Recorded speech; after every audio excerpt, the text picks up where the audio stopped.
Yeah, Michael Glenn and Phil kick off. Hi Andy. Hi. Just a complete selection, Tyke Furlong misses out. What's the issue there? He had a bit of a hamstring strain, slight hamstring strain coming into camp. Obviously he didn't play in his last Leinster game before he came into camp. We thought it would be something that would progress. He was rehabbing like a few other lads, and unfortunately he's just not picked up in time, so rather than push too hard and then him be out for the series, we'll take our time and hopefully he's back sooner rather than later. Do you think he'll be okay for next week, or? We'll see. We'll see how it progresses. He's had a good week as far as next steps, etc. But there's obviously there's a process that you have to go through. And just on the team as well, Robbie Henshaw missing out from the 23, good strong selection. What are your thoughts behind what the team is today? It's a good side. A couple of positions there where we've had to pick a few lads that's not had much game time, but there's other positions where lads have had good game time and are in top form, and unfortunately for Robbie, that's just the timing of things. I mean, we all know what a world-class player he is. Another week's training under the belt which he's had, and he was very good actually in the training camp until set him up for future games over the next month. And I hope Ronan and Rob all ready to go. Ronan and Rob have done everything since we came into camp, so yeah, we're really pleased with that. Thank you. Amory? Hi Andy, how are you? Hi. Obviously you prepare for each game the same way, but is there a slightly different feeling around the place in camp when New Zealand are coming to town? I think if it's a subconscious thing, probably, just because of the nature of the battles that we've had and the drama that's unfolded within those games. We all get excited. We're all rugby fans as well, you know. So Friday night game, first game of the international season at the Aviva. If you kind of get excited about that, we're in the wrong place. So, but what I would say is that, as we all know, you get a limited amount of time to prepare for the start of any campaign internationally. So the focus has certainly been on getting up to speed and seeing where we can improve our own game first and foremost. There's been a bit of talk this week about the brilliant home record that Ireland have. I suppose how proud are you of it, and how conscious are you of protecting? We don't speak about it a lot. We obviously believe it's important to perform here at home. Everyone wants the home to be a little bit of a fortress. I suppose what's the meaning of that is to do the people proud that come and watch, and for them to feel proud that Ireland are hard to beat at home. So I suppose that's the thing that's on our mind, other than looking at records, etc. You know, I don't think that really comes into the reckoning for us. Thanks, Gavin. And you're on from the World Cup. Bar Johnny, it looks like a pretty settled Irish setup. New Zealand, on the other hand, quite a few changes. How different do you see it playing at this time round? I don't see the recollection of the last game at all, really.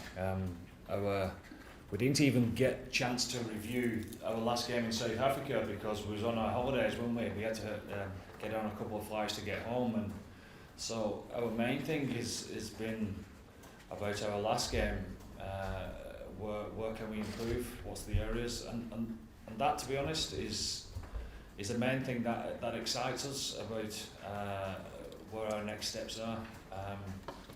You know, we got asked straight after the World Cup about the hangover, and you know, that's such a distant past now, the Marseille game, etc. So we've moved on certainly since the quarter-final, that's for sure. How's Keelan Doris coping with the armband? Is he walking tall, and what kind of captain do you see him being for the course of the next few years? He's been excellent, yeah. He's been himself, which is the most important part. he's thriving in the role now. You can see that, you know, he's certainly walking tall. Thanks. Richard?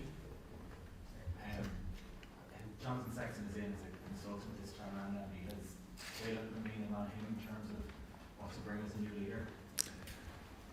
Johnny comes in if and when suits, in and around his busy schedule at work, and his presence around the group whenever he does come in, he's there for everyone to use.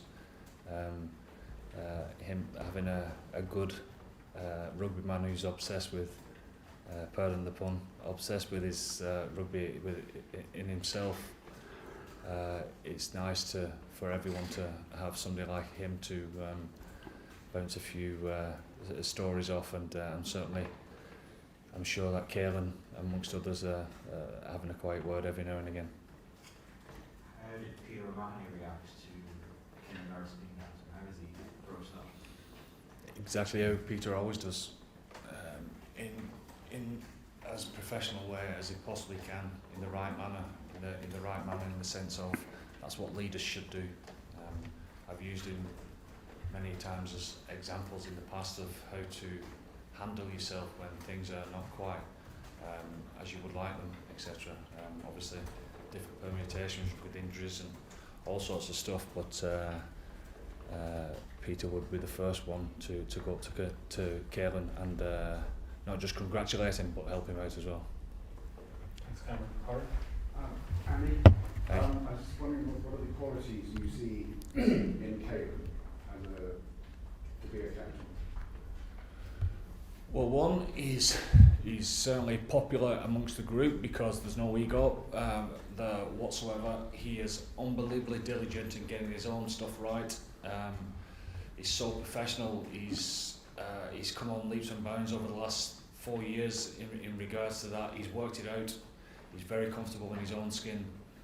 Obviously, being a leader now on a good few occasions and learning from the leaders that he's had the pleasure to sit alongside in his international career. He's like a sponge. He's took it all in, and he's calm. He's not panicking.